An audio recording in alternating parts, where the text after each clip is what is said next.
வணக்கம் நண்பர்களே. நம்ம மோடி சொல்லியிருக்காரு, பார்த்தீங்கன்னா நேத்திக்கு சொல்லியிருக்காரு, பெண்களுக்கு எதிரான குற்றங்களை மன்னிக்க முடியாது. பிரதமர் மோடி சொல்லியிருக்காங்க. நேத்திக்கு சத்திய நியூஸில் ஹெட்லைனே தான், பெண்களுக்கு எதிரான குற்றங்களை மன்னிக்க முடியாது. கரெக்டு. இப்போ தான் அவருக்கு வந்து ஹேட்ஸ் ஆஃப் வைக்குது. எப்போ, அதாவது இந்த அது என்னது, மைனாரிட்டி அரசு வந்ததுக்கப்புறம் தான் அவர் இந்த ஒரு முடிவுக்கு வர்றார். எந்த மாதிரி ஒரு முடிவுக்கு? பெண்களுக்கு எதிரான குற்றங்களை மன்னிக்க முடியாதுங்கிற ஒரு இது. சரி சொல்லிட்டாரு, சரி பரவாயில்ல. மைனாரிட்டியை வந்ததுக்கப்புறமாவது அவருக்கு இந்த மனப்பக்குவம் வந்துச்சு, அதை கண்டிக்கணும்னு. சரி, அது உண்மையாக கண்டிக்கிறாரா வெறும் வாய் வார்த்தையாங்கிறது அப்புறம். அவரோட கதையெல்லாம் நம்ம பார்த்துக்கிட்டு தான் இருக்கோம். 10 வருஷமா, இது 11வது வருஷம் பார்த்துக்கிட்டு தானே இருக்கோம். அவர் என்னென்ன சொன்னார், சொன்னதை என்னென்ன செஞ்சார், சொன்னதுக்கு எதிராக என்னென்ன செஞ்சார், சொன்னது எத்தனை செஞ்சார் அப்படிங்கிறத நம்ம பார்த்துட்டு தானே இருக்கோம். நிறைய விஷயங்கள் இருக்குது. ஒரு 5 விஷயங்களை மட்டும் அவர் ஞாபகப்படுத்துவான். பெண்களுக்கு எதிரான குற்றங்கள் நிறைய நடக்குது. இந்த சங்கிகளினுடைய ஆட்சியில் இந்த நாட்டில் நிறைய விஷயங்கள் நடக்குது. அதில் ஒரு 5 நிகழ்வை மட்டும் பிரதமருக்கு ஞாபகப்படுத்துவான். அந்த அந்த 5 நிகழ்வில் இருக்கிற குற்றவாளிகளை மட்டும் தயவு செய்து தண்டிக்க வேண்டும் அவர். 1, காஷ்மீரில் ஆஷிபாங்கிற ஒரு 7 வயது குழந்தைங்க. 7 வயசு தாங்க அந்த பொண்ணுக்கு. 7 வயசு குழந்தைய நீங்கள் நல்லா பாருங்கள். நீங்கள் நல்லா அந்த குழந்தைய பாருங்கள். 7 வயசு குழந்தைய நம்ம வீட்டில் இருக்கும்போது அந்த குழந்தைய பாருங்கள். துரு விளையாண்டுக்கிட்டு ஸ்கூலுக்கு போகலாமா வேணாமா அப்படிங்கிற ஒரு மனம். அதுக்கு பெண் குழந்தை வேறுங்களா, பார்க்கும்போது ரொம்ப க்யூட்டாக இருக்கும், அழகாக இருக்கும். பார்க்க நமக்கு ஒரு ஆசை இருக்கும். ஒரு அன்பு நம்ம மனசுக்குள்ளே இருந்து ஒரு பீரிட்டு கிளம்பும் 7 வயசு குழந்தைய. அப்படி தானே? ஆனால் அந்த 7 வயசு குழந்தைய காஷ்மீரில் வச்சுக்கிட்டு என்ன பண்ணியிருக்காங்க அப்படின்னா, ஆஷிபாங்கிற பெண் குழந்தைய கோயில் கருவறைக்குள்ளே கொண்டு போய் வச்சு முதுகு தண்டை உடைச்சி எந்திரிக்க விடாமல், எந்திரிச்சு ஓடி போயிடக்கூடாதுன்னு, காலை உடைச்சி எந்திரிச்சு நடந்துடக்கூடாது அப்படின்னு முதுகு தண்டை உடைச்சி காலை உடைச்சி. யோசிச்சு பாருங்க, நீங்கள் நினச்சி பார்த்தா அலுவலகமாக வராதா? கண்கள் கலங்காது? நம்ம தங்கச்சிக்கு, நம்ம பொண்ணுக்கு, நம்ம வீட்டு பக்கத்தில் இருக்கிற குழந்தைக்கு, நம்மளோட விளையாண்ட குழந்தைக்கு இந்த மாதிரி நடந்தால் விட்டுருவோமா? அது இஸ்லாமிய பெண், முஸ்லீம் பெண்ணுங்கிற ஒரே ஒரு காரணத்துக்காக வந்துங்க 6 பேர் கொண்ட ஒரு குழு அந்த பெண்ணை கற்பழித்திருக்கிறார். மாறிங்க. அந்த பொண்ணுக்கு என்னங்க தெரியும்? அந்த பெண்ணுடைய பிறப்புறுப்பு வந்து யூரின் போகிறதுக்கு மட்டும்தான் அப்படிங்கிறது தவிர வேறு எதுவுமே அந்த பொண்ணுக்கு தெரியாது. அது செக்ஸுக்காக படைக்கப்பட்டிருக்குன்னு அந்த பொண்ணுக்கு தெரியுமா? தெரியாது. இந்த நிகழ்வுகள்லாம் அந்த பொண்ணுக்கு ஏதாவது தெரியுமா? 7 வயசு குழந்தைக்கு. அட மரமண்டைகளா, முட்டாளுகளா, கேடு கெட்டவன்களா? ஆனால் அவங்க முட்டாள் இல்லைங்க, கேடு கெட்டவன் இல்லைங்க, மரமண்டை இல்லைங்க. ஆனால் அவர்களுக்கு வஞ்சம், அந்த வஞ்சம் தீர்க்குறாங்களாம். முஸ்லீம்கள் மேலே அவ்வளோ வஞ்சம். 7 வயசு குழந்தைங்க 6 பேர் வச்சு கற்பழிச்சிருக்காங்க. அதில் வந்து ஒரு காவல்துறை கான்ஸ்டபுளும் ஒருத்தர் அப்படின்னு சொல்கிறாங்க, அந்த வழக்கு சொன்னிச்சு. சரி, அதை விடுங்க. அதுலேயே ஹைலைட் ஒன்று இருக்குது, என்ன தெரியுங்களா? அந்த 6 பேர் கற்பழிச்சாங்க பார்த்தீங்களா, அந்த 6 பேர்த்த கண்டிச்சிடக்கூடாது, அவர்களுக்கு கேஸு போடக்கூடாது, அவர்கள் மேலே அவர்களுக்கு வழக்கு வந்துடக்கூடாது, அவர்களை சட்டம் ஒன்றும் தண்டித்து விடக்கூடாது அப்படின்னு எம்பி, எம்எல்ஏ, அந்த கட்சிக்காரங்க எல்லாம், பிஜேபி கட்சிக்காரங்க எல்லாம் சேர்ந்து ஊர்வலம் வேற போகிறாங்க. நீங்கள் நல்லா யோசிச்சு பாருங்கள், எவ்வளவு கூட ஒரு நாடு, ஒரு நாட்டினுடைய அரசமைப்பு, அந்த அரசமைப்பு இந்துக்கள் என்று சொல்லிக்கொள்கிற ஒரு அமைப்பு, அதில் கெடுத்தவன் பூரா இந்து, கெடுக்கப்பட்ட ஒரு பெண் வந்து முஸ்லீம் பெண்ணு. அந்த முஸ்லீம் பெண்ணில் குழந்தை, அந்த கெடுத்த அந்த 6 பேர் 7 பேரை தெரில, தெரிதலையும் அதெல்லாமே நம்ம ஞாபகம் வச்சுட்டு இருக்கிறது. அந்த 6 பேர் 7 பேர் இருக்காங்க பார்த்தீங்களா, அந்த 7 பேர்த்தையும் அவர்கள் இந்து தானே, எவ்வளோ கொடூரமாக கெடுத்து வச்சுருக்காங்க பார்த்தீங்களா. இது தவறு என்று சொல்லித் தருவதற்கு மனமில்லை. முஸ்லீம் குழந்தைனாக்கா எது வேணாலும் செய்யலாம், நம்மளை கேட்குறதுக்கு ஆகும் இல்லை, நம்ம கவர்மெண்ட்டு அப்படிங்கிற ஒரு மிதப்பு தானே. சரி, ஒரு எம்பியாக இருந்துக்கிட்டு, மக்களவையினுடைய எம்பியாக, மக்களால் தேர்ந்தெடுக்கப்பட்ட ஒரு எம்பியாக இருந்துக்கிட்டு, அந்த எம்எல்ஏவாக இருந்துக்கிட்டு, அந்த கட்சியில் உறுப்பினர்களாக, அந்த அந்த கவர்மெண்ட்டில் உறுப்பினர்களாக இருக்கக்கூடிய அந்த பிஜேபி கட்சியை சேர்ந்த நபர்கள், அது தப்புன்னு தெரியாது அவங்களுக்கு? நம்ம வீட்டு குழந்தைய வேணா ஒருத்தங்க இப்படி கிடைச்சா கொடுத்துருவோமா? அந்த அந்த குழந்தையோட அம்மா அப்பா சொன்னதான், ஆசிஃபாவோட அம்மா அப்பா சொன்னதான் ஹைலைட்டு. என்னங்க பக்கத்தில் இருக்க கோயில் இங்கே தேடலங்க, ஊர் பூரா தேடிட்டீங்க அப்படின்னு கேட்டதுக்கு அவங்க சொன்னாங்க, ஒரு செருப்பால் அடித்த மாதிரி ஒரு வார்த்தை. என்ன தெரியுமா சொன்னாங்க? நாங்கள் தேடலாம் தான், தேடலைங்க, கோயிலை சுற்றி சுற்றி தேடினாங்க, ஊரே தேடிட்டாங்க, இந்த ஊர் பூரா சந்து பொந்து இடுக்கு விடாமல் தேடிட்டாங்க. ஆனால் கோயிலில் வச்சு அந்த புனிதமான இடத்துல வச்சு இந்த மாதிரி ஒரு மோசமான தவறான காரியத்தை அந்த அந்த வெறி பிடிச்ச கும்பல் பண்ணும்னு நாங்கள் எதிர்பார்க்கலாங்க. ஏன்னா கோயில் இந்துக்களுக்கு மட்டும் புனிதமானதல்ல, எங்களுக்கும் புனிதமானது தானே. கோயில்லாம் எல்லாத்துக்கும் ஒன்று தானேங்க. அது சுத்தமான இடம் தானேங்க, கௌரவமான ஒரு கண்ணியமான ஒரு இடமாக தானே கோயில் இருக்க வேண்டும் அப்படின்னு சொல்லி எவ்வளவு பெரிய அசிங்கம். அன்னைக்கு அத்தனை பேரும், அந்த 6 பேரும் 7 பேரும் அன்னைக்கு அத்தனை பேரும் தூக்கு கொடுத்து இந்த வார்த்தை ஒத்த வார்த்தைக்கு. ஏன்னா அந்த ஆசிபாவுடைய தாயும் தகப்பனும் அந்த அந்த கோயிலை வந்து அவர்களுடைய மசூதியை எவ்வளவு புனிதமாக நினைக்கிறாங்களோ அதே மாதிரி புனிதமான இடமாகத்தான் கோயிலையும் கருதினார்கள். அதனால தான் உள்ள போய் பார்க்கல. இங்கே அந்த அசிங்கம் நடக்காது. இது ஒரு புனிதமான இடம், தெய்வம் வாழும் இடம். இந்த இடத்துல அந்த அசிங்கம் நடக்காது அப்படிங்கிற அந்த நினைப்புல தானே, அந்த புனிதமான இடம் தானே அவங்க போய் தேடல.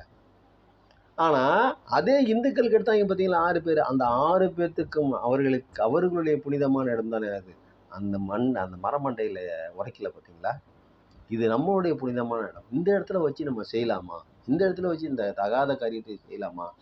சாமி முன்னாடி பார்த்துக்கிட்டே இருக்கு, கடவுள் பார்த்துக்கிட்டே இருக்கிறார். எனக்கு கடவுள் இல்லை, அவங்களுக்கு கடவுள் தானே. அப்போது அவங்களோட நினைப்பு என்ன? கடவுள் என்று ஒன்று இல்லை அப்படிங்கிறத உண்மையில ஒத்துக்கிறான். பெரியாருடைய கருத்தான கடவுள் என்று ஒன்று இல்லை. அது வந்து ஃபஸ்ட்டு. அது கடவுள்னு நினச்சிருந்தான் அப்படின்னா, அதுக்கு உயிர் இருக்குது, நம்மளை தண்டிக்கும் என்று நினைத்திருந்தாலும் அந்த காரியத்தை செய்ய மாட்டான். ஆனால் இந்த இந்தியாவிலேயே கடவுள் இல்லை என்று முதலில் கண்டுபிடித்தவன் யாருன்னா பார்ப்பனன் தான். அவனுக்கு கடவுளே இல்லை. அது அவனுக்கு மட்டும்தான் நல்லா தெரியும். நம்மள்கிட்ட மட்டும் கடவுளுக்குன்னு சொல்லி நம்மளை ஏமாற்றுவான். கடவுளின் பேரால் நம்மளை ஏமாற்றுவான். சரிங்களா? இப்போ எதுக்கு சொல்கிறேன் அப்படின்னாக்கா, இது ஒரு எவ்வளோ தூரத்துக்கு ஒரு புனிதமான இடத்தை கேவலமான இடமாக அந்த இந்து மதத்தை அவமானப்படுத்திய, இந்து கடவுளை அவமானப்படுத்திய அவன் என்ன பண்ணலாம்? இது ஒரு நிகழ்வு. பிரதமர் மோடியினுடைய ஆட்சி ஒன்று. 2வது குஜராத் பில்கிஸ் பானு 2002 அப்படின்னு நினைக்கிறேன். அந்த குஜராத் கலவரத்தில் நடக்கும்போது நடந்த ஒரு விஷயம். ஒரு பெண்ணை, முஸ்லீம் பெண்ணை கூட்டு பாலியல் பலாத்காரம் செய்கிறது. அந்த பெண்ணினுடைய குழந்தையை காலை பிடித்து கொண்டு, பச்சிலங்குழந்தையை காலை பிடித்து கொண்டு செவுத்தில் அடித்து குழந்தையை கொண்டிருக்காங்க. இது எவ்வளோ பெரிய கொடுமை! அது அந்த பொண்ணு கர்ப்பிணின்னு தெரிஞ்சும் அந்த எத்தனை பேர் அந்த பெண்ணை வந்து கெடுத்தாங்க, பாலியல் வன்புணர்வு பண்ணாங்க. அப்போ இது எவ்வளோ ஒரு மோசமான ஒரு செயல். இந்த செயலை நம்ம ஆதரிக்கலாமா? சரி, அது ஒரு பக்கம். அதில் ஹைலைட்டு, அதில் குற்றவாளிகளாக கருதப்பட்ட அந்த 10 பேரையும் இவர்கள் தண்டனை அனுபவித்து விட்டார்கள். இவர்கள் பிராமணர்கள், இவர்கள் மிகவும் நல்லவர்கள், இவர்கள் இந்த வேலையை செய்ய மாட்டார்கள். நான் தலையில மாற்றி சொல்லிட்டேன். இவர்கள் இந்த வேலையை செய்ய மாட்டாங்க. ஏன்னா அவர்கள் பிராமணர்கள், மிகவும் நல்லவர்கள். அதனால் அவங்கள இந்த கோர்ட் ரிலீஸ் பண்ணுது அப்படின்னு ஒரு கூட்டம் ரிலீஸ் பண்ணால், யாரை? குழந்தையோட காலை பிடிச்சி செவுத்துல அடிச்சு கொண்டான் பார்த்தீங்களா? அவனை கர்ப்பிணி பெண்ணுன்னு கூட தெரியாமல், அந்த கர்ப்பிணி பொண்ணுன்னு தெரிஞ்சும் அந்த பொண்ணு கற்பழிச்சான் பார்த்தீங்களா? இவன்களை, இந்த 10 பேர்த்த கோர்ட் நல்லவர்கள், ஏனெனில் அவர்கள் பார்ப்பனர்களுக்கு எந்த கெடுதலும் செய்வதற்கு தெரியாது அப்படின்னு ரிலீஸ் பண்ணியிருக்கு. இது எவ்வளோ கேவலமான ஒரு விஷயம் யோசிச்சு பாருங்க. அப்போது பார்ப்பனர்கள் தான் நம்மளை ஏமாத்துறான் அப்படின்னா, அந்த கோர்ட்டும் நம்மளை ஏமாத்திருக்குது. நீதியை, அதனுடைய எல்லை கடந்து போயிருக்குது. நீதியை சரிவர சொல்ல முடியவில்லை. அதனால் இது வந்து 2வது பில்கிஸ் பானு 2வது. இப்போ இதுக்கெல்லாம் பிரதமர் என்ன பண்ண போகிறாங்க? 3வது உத்தரப்பிரதேசில் ஹத்ராஷ் அப்படிங்கிற மாவட்டத்தில் ஒரு ஒடுக்கப்பட்ட பெண்ணை, ஒரு பட்டியலின பெண், கன்னிப்பெண், 19 வயதோ 21 வயதோ அது ஒரு பொண்ணு, அந்த பொண்ணோட வயசு. அந்த பொண்ணை கூட்டு பாலியல் பலாத்காரம் செஞ்சு கொன்னுட்டாங்க. கொன்னுட்டு புதைச்சா எங்கே போஸ்ட்மார்ட்டம் ரிப்போர்ட்டில் பிரச்சனை வந்துருமோ அப்படின்னு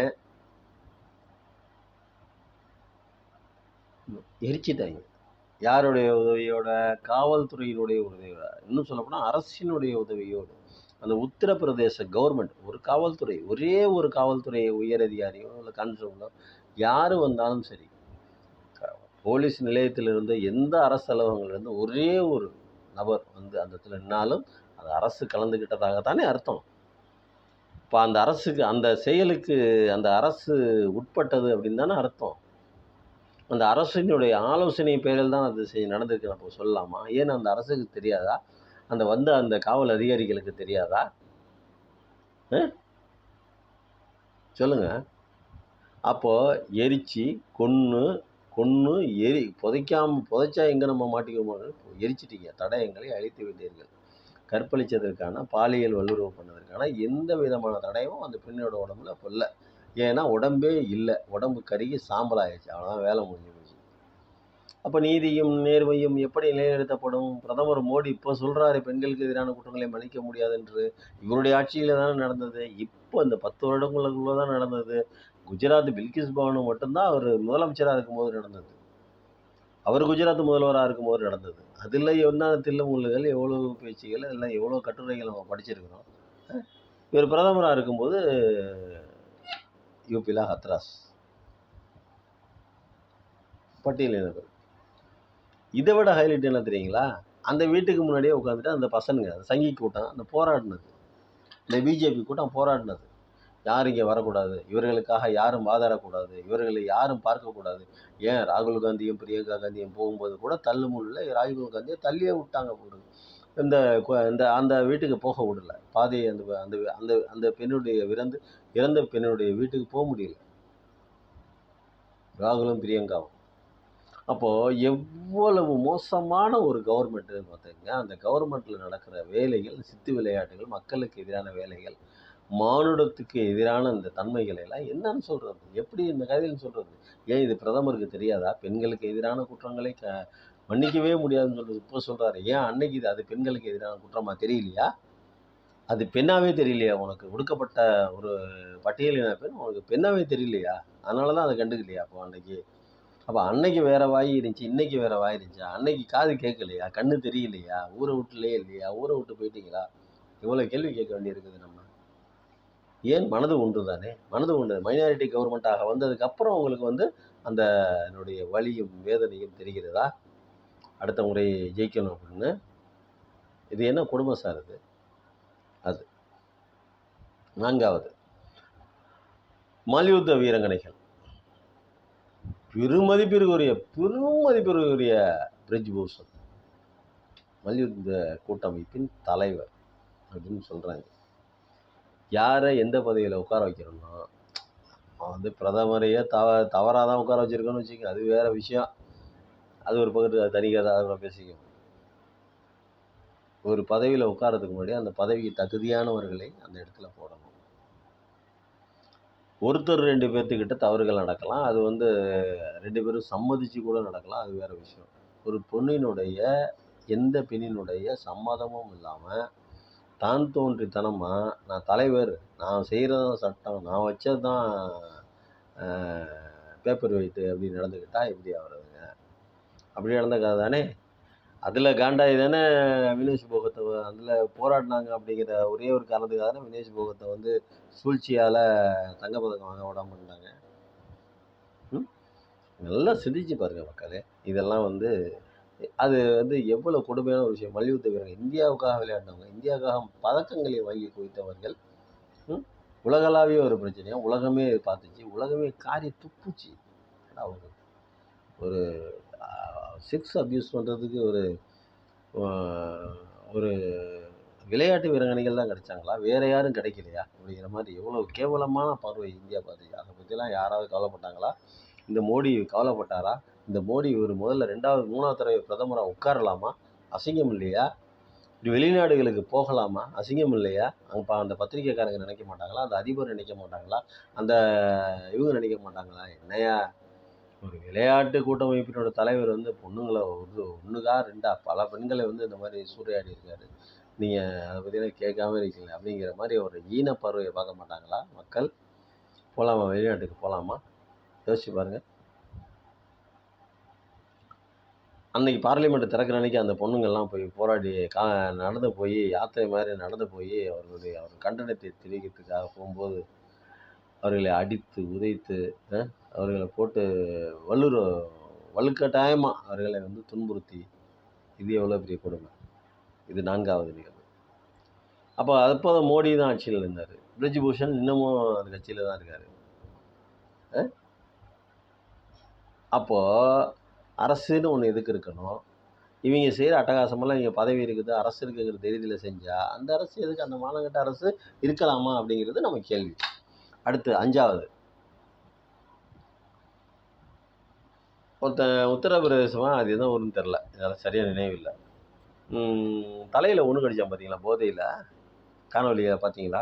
பெரிய சர்ச்சையாக இருந்துச்சு பார்த்தீங்களா? அவனும் செவனேன்னு உட்காந்துருக்கிறான். ஏன்னா அவனு வந்து ஒரு ஒழுக்கப்பட்டவன். இவன் ஒன்றுக்கு அவன் மேலே அடித்தானா, அவன் உச்சந்தலையில் அடித்தானா, அவனுக்கு வந்து அது வந்து தெய்வ கடாட்சமாக அவன் நினைக்கணும். யார்? அந்த ஒடுக்கப்பட்டவன் நினைக்கணும். இப்படி தான் மண்டையில் மூளையில் கொண்டு போய் புகுத்தி வச்சுருக்காங்க சரியான பிற்போக்குத்தனங்களை. நீ வந்து நான் வந்து உனக்கு அடிமை, நீ என் மேலே ஒன்று கடிக்கலாம், எது வேணாலும் செய்யலாம் அப்படின்னு சொல்லிட்டு அந்த மாதிரியான மனநிலையை, அந்த மாதிரியான மென்டாலிட்டியை தான் மக்களினுடைய மனதில் வடநாடுகளில் பதிச்சு வச்சுருக்காங்க. சிவனேன்னு உட்காந்துருக்கான், அவன் பாட்டு ஒன்று கடிக்கிறான். ஒன்று கடிக்கல, அவன் டாக்டர்னு நினைக்கிறேன். ஒன்று கடித்தவன் டாக்டர்னு நினைக்கிறேன். அவங்க ஒரு பார்ப்பனன்னு சொல்கிறது கூட தகுதியில்லாத ஒரு பார்ப்பன பரதேசி அவன். அவன் வந்து இப்படி வித்தியாசமான வார்த்தைகள் வந்து போன பயமாக வராது. அவன் வந்து மெத்த படித்தவன். சக உயிரினத்தை, சக மனிதனை, தன்னை மாறிய கைகளும் கால்களும் கொண்ட மனிதனை, தன்னை மாறிய கண்களும் மூக்கும் வாயும் கொண்ட மனிதனை, தன்னை மாறிய காதும் தலையும் கொண்ட மனிதனை, அவன் ஒரு மனுஷன். இவனுக்கு ஒரு பேர் இருக்குது, அவனுக்கு ஒரு பேர். இவனுக்கு ஒரு வீடு இருக்குன்னா அவனுக்கு ஒரு வீடு இருக்குது. இவனுக்கு ஒரு சொத்து சுகம் இருக்குன்னா அவனுக்கு ஒரு சொத்து சுகம் இருக்குது. இவனுக்கு பொண்டாட்டி பிள்ளைங்க எப்போ இருக்காங்களோ அதே மாதிரி தான் அவனுக்கு பொண்டாட்டி பிள்ளைங்க இருக்கும். கல்யாணம் ஆச்சாலியா தெரியல சொல்கிறேன், எல்லாத்துக்கும் இருக்கிற மாதிரி தானே. அப்போ ஒரு மனிதனை கேவலப்படுத்துவதற்காக பட்டியலின மக்கள்ங்கிற பட்டியலின ஆண்கிற ஒரே காரணத்துக்காக, ஒடுக்கப்பட்ட ஒரே ஒரு காரணத்துக்காக அவனை உட்கார வச்சு அவன் தலையில் ஒன்று கடிக்கிறேன்னா உனக்கு எவ்வளவு திமிரு? உன்னை நம்பி இந்த நாடு எப்படி ஒப்படைக்கிறது? ஆனால் ஒப்படைச்சிருக்க 3வது தடவை ஆட்சிக்கு வந்திருக்கானே. இது நடந்தது எல்லாம் இது இந்த 5 நிகழ்வுகளும் இன்னும் நிறைய இருக்குது. குறிப்பெடுத்து பேசணுன்னு விடிய பேசலாம். பிஜேபி ஆட்சியில் நடந்த அட்டூழியங்களும் அக்கிரமங்களும் அநியாயங்களும் பிஜேபி ஆட்சியில் விடிய பேசலாம். பேசி என்ன புண்ணியம்? 10 வருஷமாக நம்ம பேசாத பேச்சா? பேசிக்கிட்டு தானே இருக்கோம், பேசிக்கிட்டு தான் இருக்கிறோம். அவன் வந்து நம்ம பேசிக்கிட்டு தான் இருக்கோம், அவன் வந்து செஞ்சுக்கிட்டே தான் இருக்கிறான். ஏதோ பிரதமர் இப்போ தான் சொல்லியிருக்காரு. பிரதமருக்கு ஒரு வேண்டுகோள், ஒரு கோரிக்கை. நீங்கள் வந்து பெண்களுக்கு எதிரான குற்றங்களை மன்னிக்க முடியாதுன்னு சொல்லியிருக்கீங்களே, அந்த வார்த்தை உண்மைனா நீங்கள் ஒரு சரியான, எங்கள் ஊரில் சொல்லுவாங்க திருச்சியில், தமிழ்நாட்டில், நீ நல்லா ஆத்தாடு காப்புக்கு அப்படின்னா நான் சொல்ல வரல. நீ வந்து மக்களை 150 கோடி மக்களுக்கு தலைவர் என்றால் 150 கோடி மக்களை உன்மேல் 150 கோடி மக்களின் மேல் உனக்கு பரிவும் பாசமும் அன்பும் இருக்கிறது என்றால், ஓட்டு போட்ட மக்களுக்கு நம்ம ஏதாவது செய்யணும், நம்ம அவங்களை வந்து நம்மளை ஜெயிக்க வச்சு பிரதமரை உட்கார வச்சு அந்த மக்களுக்கு ஏதேனும் ஒரு நல்லது செய்யணும் அப்படின்னு தெரிஞ்சிருந்தா, அந்த மனசு இருந்தால், பெண்களுக்கு எதிரான குற்றங்களை மன்னிக்க முடியாதுங்கிற அந்த உண்மையிலேயே அந்த வார்த்தைக்கு நீ உன் மனசில் அடிமனசுலேருந்து ஆழமாக நீ சொல்லியிருந்தீங்கன்னா, இந்த 5 வழக்கில் சம்மந்தப்பட்டவங்களை கூப்பிட்டு வந்து திரும்பி முதலேருந்து ஆரம்பித்து தண்டனை வாங்கி கொடு. நல்ல தண்டனையா. எனக்கு தெரிஞ்சு இந்த எதுவுமே இதில் வந்து ஒரு சின்ன சமாச்சாரம் இல்லை. இதில் எதுவுமே சின்ன சமாச்சாரம், எல்லாமே பெரிய காஷ்மீரில் ஆஷிபா 7 வயசுக்குள்ளே யோசிச்சு பாருங்கள். உன் தங்கச்சிக்கோ, நம்ம தங்கச்சிக்கோ, நம்மளுடைய தாய்க்கோ, நம்மளுடைய தாரத்துக்கோ, நம்மளுடைய அக்கா மாவளுக்கோ, நம்ம தம்பி மாவளுக்கோ இது மாதிரி நடந்திருந்தா நம்ம விட்டுருவோமா? அவனை கப்பையை கிழிச்சிருக்க மாட்டான். கிழிச்சிருப்பான். அது ஒன்று. குஜராத் பில்கிஸ் பானு கதை, அதெல்லாம் எல்லாத்தையும் நல்லவன்னு சொல்லி வெளியே விடுச்சு பார்த்தீங்களா அந்த நீதிபதி. அந்த நீதிபதியை என்னுடைய வாழ்க்கையில் நான் ஒரே ஒரு தடவை பார்க்க வேண்டும். அவரிடம் ஒரு வார்த்தை கேட்கணும், யா அவங்க நல்லவங்கன்னு வெளியே விட்டுட்டீங்க, அதுக்கு என்னையா ஆதாரம்? அவர் சொல்லுவார், என்னத்தப்பா நான் ஆதாரம்னு காமிக்கிறது? அவர் தான் கர்ப்பிணி பெண்ணை தான் கடித்திருக்காங்க, அப்புறம் குழந்தைய கொண்டிருக்காங்க, தரையில் அடித்து கொண்டிருக்காங்க, செவுத்துல அடித்து கொண்டிருக்காங்க. அப்புறம் வேற என்னப்பா அவங்கள விடுவிக்கிறதுக்கான நல்லவர்கள் அப்படிங்கிறதுக்காக வேண்டி என்ன வேற சாட்சியம் வேணும்னு கேட்டுட்டா கூட அவர் கேட்டிருப்பாரு. அதுக்கடுத்து யூபிஎஸ் ஹத்ராஸில் நடந்தது. யூபியில் ஹத்ராஸில் அது எவ்வளோ பெரிய கொடுமை. 19 வயசு 21 வயசுன்னு வைங்க. அந்த பெண்ணுடைய தகப்பனுக்கும் தாய்க்கும் எவ்வளவு ஒரு கணக்கு போட்டு வச்சுருப்பாங்க. ஒரு கற்பனை, ஒரு ஆசை, லட்சியம் எல்லாம் மண்ணா குழி தோண்டி போச்சுட்டாங்கல்ல. அவர்கள் என்ன பண்ணலாம்? நம்ம தங்கச்சிக்கு அது மாதிரி நடந்திருந்தா, நம்ம அக்காவுக்கு அப்படி நடந்திருந்தா, நம்ம அம்மாவுக்கு அப்படி நடந்திருந்தா, நம்மளுடைய சித்திக்கோ சித்தி பொண்ணுக்கோ பெரியம்மாவுக்கோ பெரியம்மா பொண்ணுக்கோ அத்தைக்கோ அத்தை மகளுக்கோ இது மாதிரி நடந்துருந்துச்சுன்னா நம்ம விட்டுருவோமா? என்னென்ன பண்ணுவோம்? எப்படிலாம் கோபம் வரும் யோசிச்சு பார்ப்போம். அடுத்து மல்யுத்த வீராங்கனைகள். அது வரிசையாக சொல்லியாச்சு, இருந்தாலும் சொன்னேன். இது எதுக்கு நான் சொல்ல வரேன், இது 5 திருப்பி எதுனா, இந்த 5 விஷயங்களும் ரொம்ப ரொம்ப உக்கிரமான விஷயங்கள், ரொம்ப உக்கிரமான கொடுமையான ஒரு நிகழ்வு. பிரதமர் உண்மையிலே நல்ல பிரதமர்னா இந்த 5 சம்பவத்தில் சம்மந்தப்பட்டவங்களை கூப்பிட்டு வந்து உட்கார வச்சு நல்லபடியாக அவர்களுக்கு எந்த மொழியில் புரியுமோ அந்த மொழியில் சொல்லி அவர்களுக்கு தண்டனை வாங்கி கொடுக்க வேண்டியது மரியாதைக்குரிய பிரதமர் அவர்களுடைய கடமை,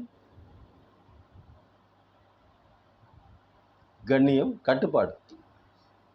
நன்றி, வணக்கம்.